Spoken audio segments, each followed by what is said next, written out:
is part one of AQA psychology, or conformity, and this is basically just changing behaviour to go along with a group. And in this part, you've got the Asch effect. And in 1951, this guy created some tests. However, he was born in 1907 in Warsaw, Poland, and he was a notable psychologist. And he observed Jewish Passover traditions sparked his interest in social psychology. But in this test, he tried to show the extent to which social pressure from a majority group affects conformity. So he created the line segment test. He brought 5 people, 4 actors, and 1 non. In phase 1, he brought 4 lines, and he tried to say which one was the closest. The first person said C, the second person said C, the third person said C, the fourth person, fifth person, you know. Obviously, that's right. So conformity rates went up because it's the truth.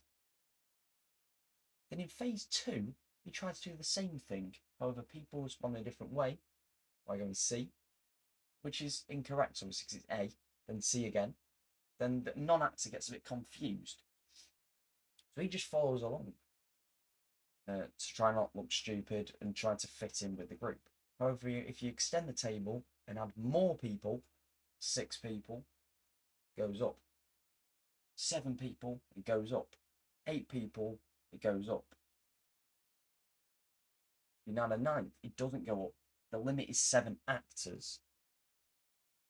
However, if you change one of the people to a non-actor or a non-confederate, the conformity rate goes down to 0. And then to start the test, if they do it and people get it wrong, but the non-actor gets it right, the conformity rates go down from 32% to 5.5%. Then Asch also found certain pros with the test. You've got this test was done in a lab, so it was controlled. Then you've got unneeded variables were minimised, so there's no margin for errors.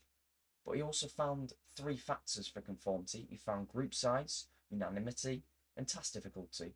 See, I remember this with GUT, like your gut feeling. That's what I remember. But there was also cons. The experiment was artificial. They lacked ecological validity, and it was very deceptive. Participants who did not conform were majorly confident people, and this was shown in the Wiesenthal et al. Of 1966 result. See, et al. Just means and others in Latin. And he found that confident people did not conform. Perrin and Spencer, 1980. Conformity rates were not as high.